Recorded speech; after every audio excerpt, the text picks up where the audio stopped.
Today, we gather to listen to the echoes within, to the soul's subtle insistence, the unspoken invitation that life carries in its depths. The soul does not announce itself with the clarity of a proclamation.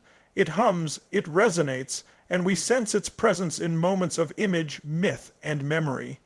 An echo has no body, yet it endures longer than the voice that gave it birth. What carries through the mountainside or off the stone walls of an abandoned building is not a possession but a reverberation. It is a reminder that life cannot be held in the hand, only heard in the resonance that follows. So it is with the inner life we name as soul. It is never a fixed entity, never a substance one might measure or capture, but always the trace, the vibration, the lingering after sound of experience. To speak of it as if it were an object, solid, locatable, a container for our feelings, misses its elusive nature. It slips away the moment we try to bind it in definition, because its reality is closer to the movement of sound than to the weight of stone. What we mistake for solidity is often only the residue of an echo, the way a memory lingers after an encounter, or how a dream reshapes the morning, though its images already dissolve in the light. This echoing quality deepens events into experiences. Without that reverberation, we would move through life untouched, like sound disappearing into a vacuum. The echo provides distance and reflection. It gives us pause. It prevents life from being consumed by immediacy alone. A quarrel with a friend is not just anger, it becomes, in the echo, a meditation on intimacy and betrayal. The death of a loved one is not merely absence, the echo turns it into the ongoing presence of grief, memory, and a continual re-encounter with love. To treat the echo as secondary, as something less than the original sound, is to fall into a trap of literalism. The echo is not a pale copy.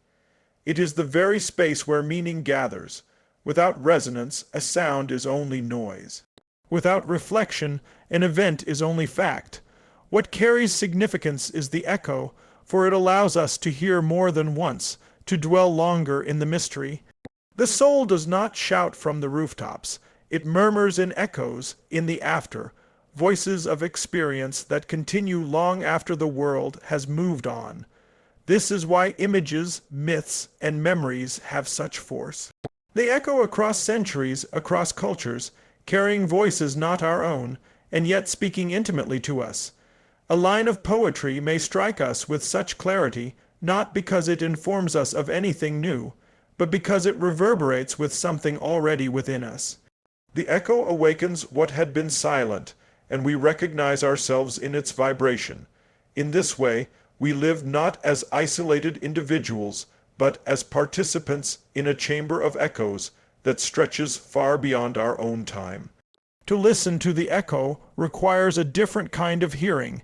It asks us to turn away from the literal demand of explanation, the obsession with pinning down meanings as if they were insects under glass. Instead, we linger with the reverberation, let it spread through us, allow its tone to shape us without rushing to close it off. The echo wants patience. It wants imagination. It wants us to notice how one sound gives rise to another, how memory folds into dream, how story blends with history. If we allow this kind of hearing, we become attuned not to answers but to depth. There is also an ethical demand in listening to echoes. They remind us that our voices do not end with us. Words spoken in haste continue their vibration in others. Actions ripple far beyond the moment of their doing.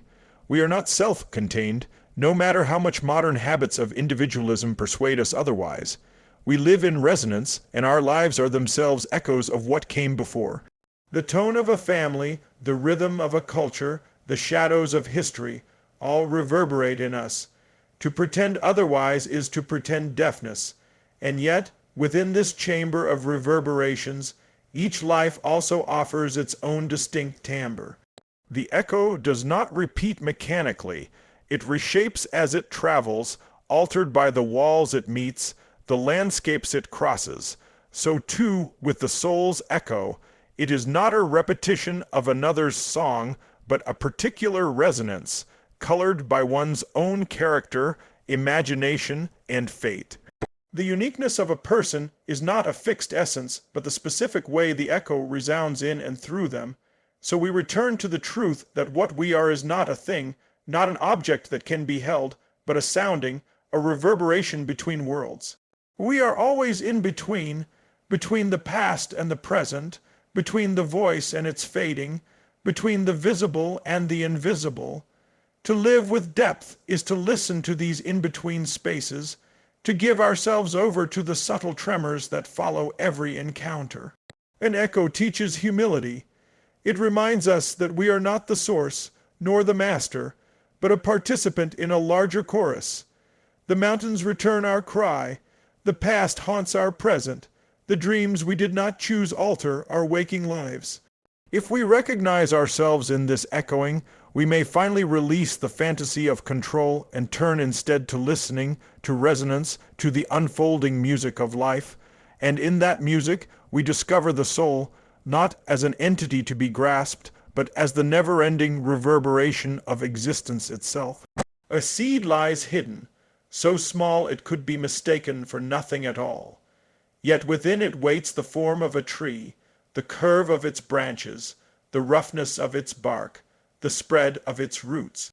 That image of oak does not need to be imposed from the outside, for it already resides inside the acorn as a quiet insistence. In much the same way, a life carries within it an image that seeks expression. We arrive not as blank slates waiting to be written upon, but as particular patterns asking to be lived out.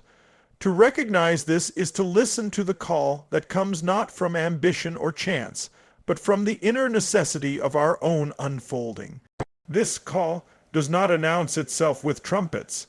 It does not always follow the linear tracks of education, career, or social expectation.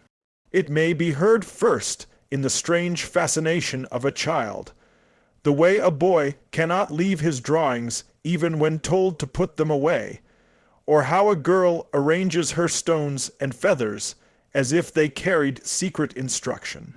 It can appear in the persistent dream or the inexplicable attraction to a certain place, language, or gesture.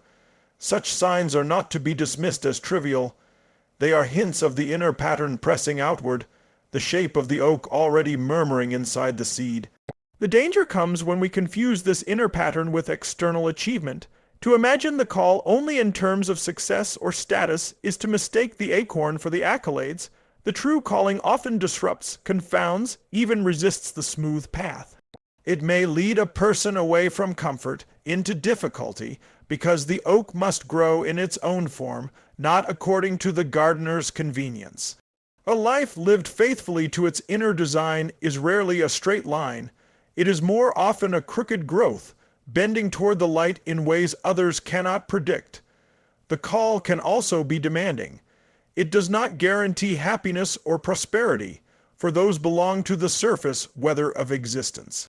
What it asks for is fidelity, the willingness to serve the image planted within. A voice inside whispers, "This is what you are," and to ignore it is to risk hollowness. How many find themselves successful by every outer measure, yet feel empty because they have betrayed the call? And how many live obscurely with little recognition, yet carry a secret radiance because they have answered it? Listening to this inner demand requires a different kind of attention. The world shouts with advice, with rules, with pressures to conform. The call is quieter, more like a beckoning from within, and it often comes disguised as trouble. An illness, a loss, a failure may be the very moment when the acorn pushes against the shell. What seemed like destruction turns out to be instruction.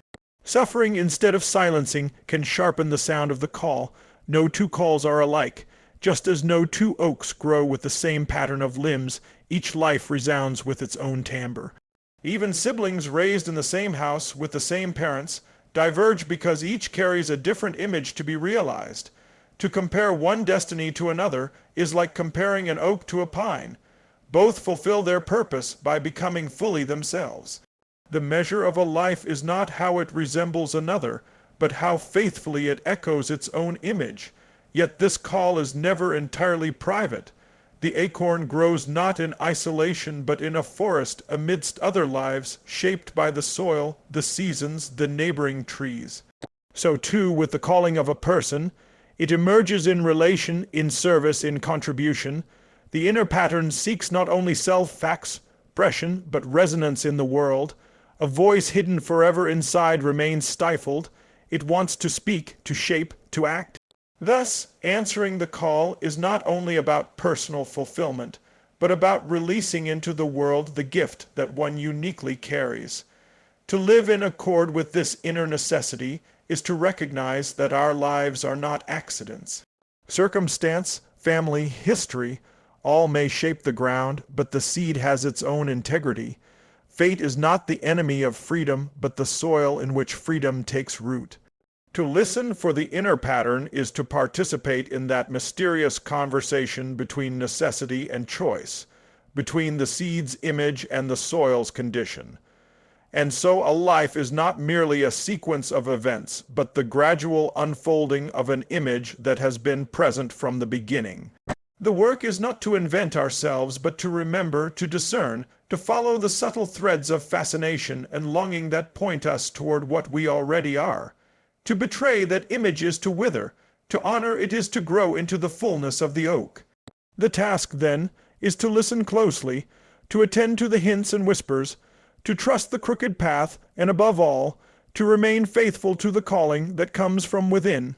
For only there do we discover the particular shape of our existence, the pattern that is ours alone, waiting to be lived into the world. Rationality seeks to measure, to dissect, to hold life in neat categories, as though experience could be confined to the boxes of logic.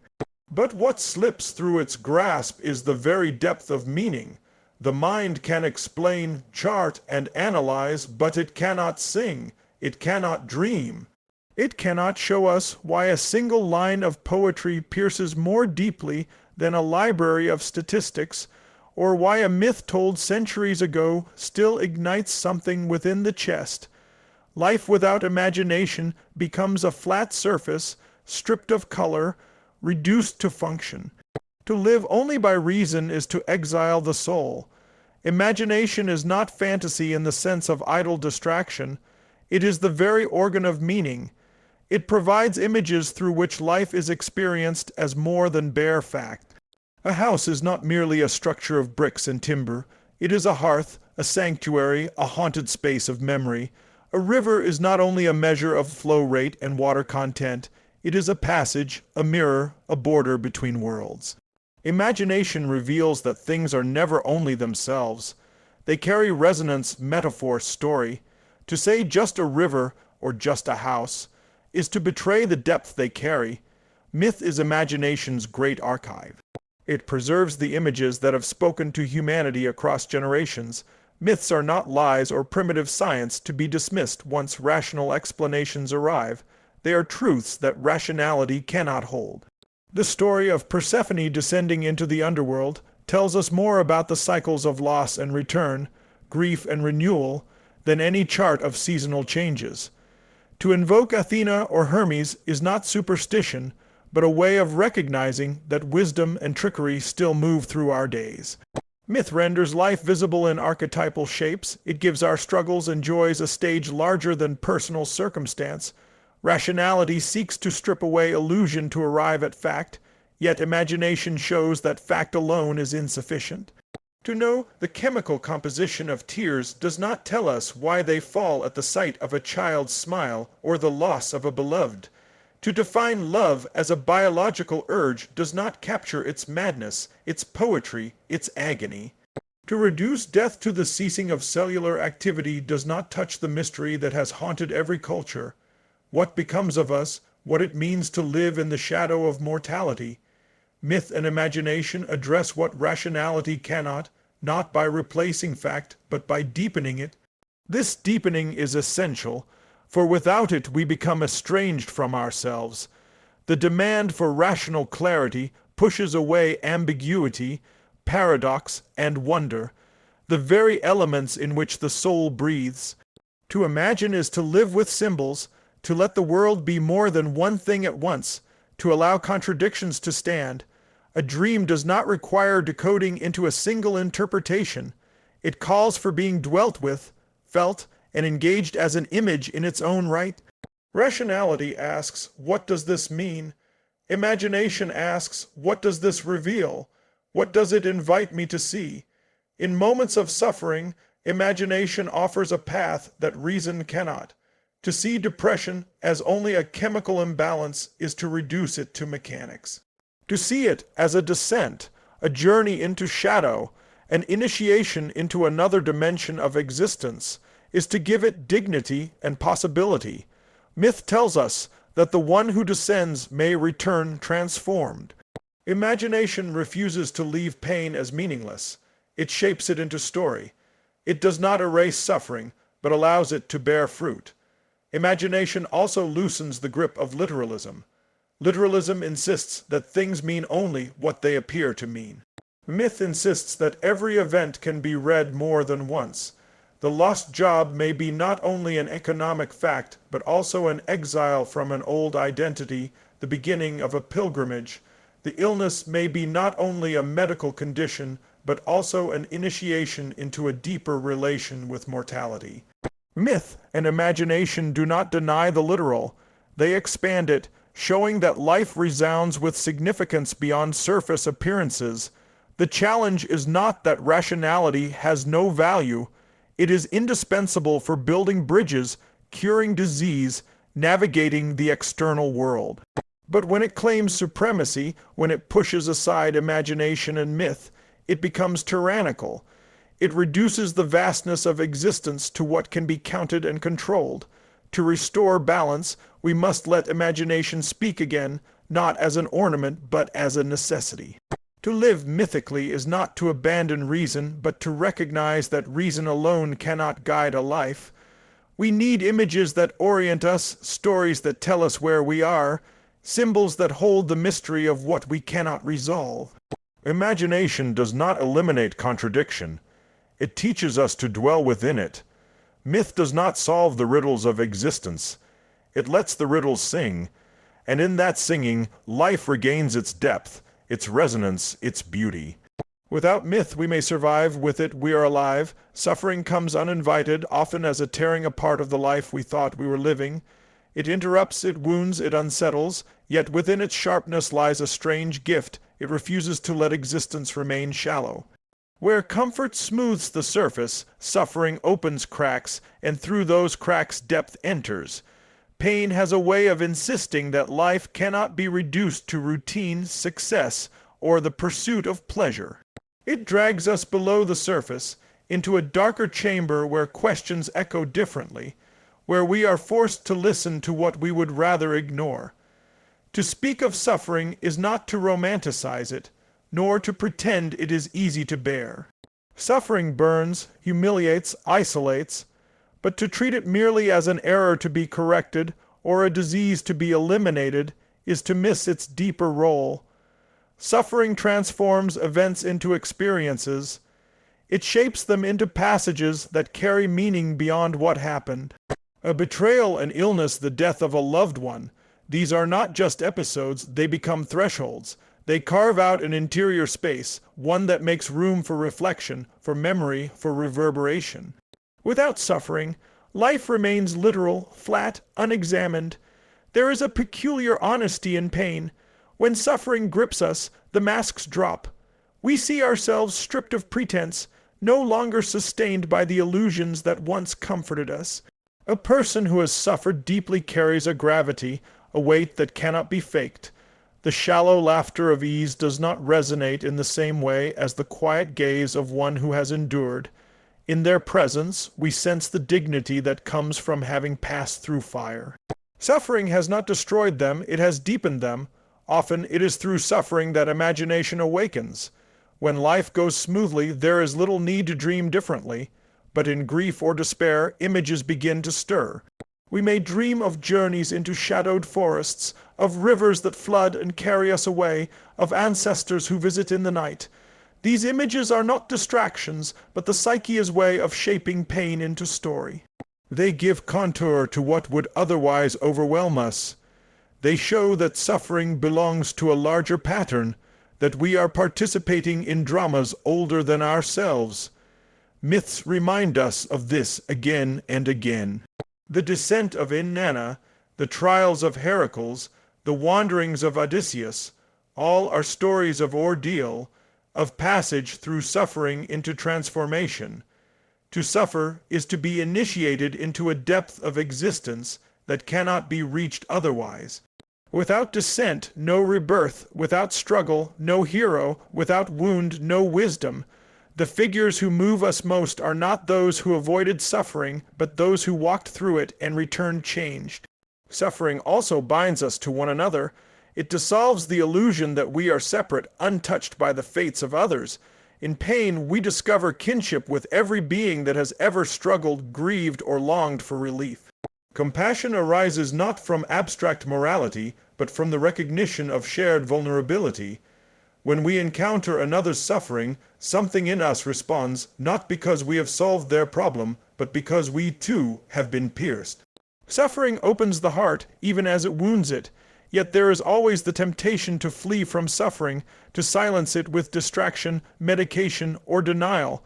Modern life urges us to cover pain as quickly as possible, to treat it as a malfunction. But in doing so, we lose its potential. The task is not to cling to suffering, nor to glorify it, but to let it work on us, to sit with it, to let it speak, to allow it to reshape our sense of what matters. For suffering is never meaningless when we are willing to endure its instruction. It shows us where our attachments lie, where our illusions falter, where our soul is calling us to change. Even death, the ultimate suffering in its anticipation and aftermath, becomes a gateway.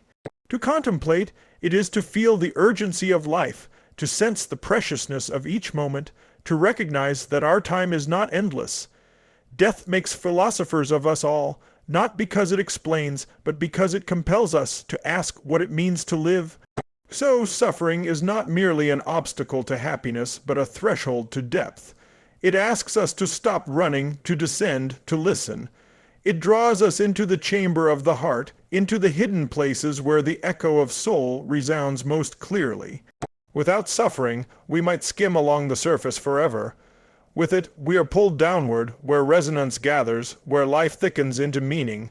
To pass through suffering is to be remade, not into something easier, but into something truer. Through the wound, we discover the gateway, and through that gateway, the soul comes into view. So listen, in the tremor of a memory, in the ache of a wound, in the silence that follows loss. There, in those resonances, the soul speaks. Let your life become an echo chamber, not of fear, but of soulful whispers, of ancestral calls, mythic images. The acorn's destiny teaches in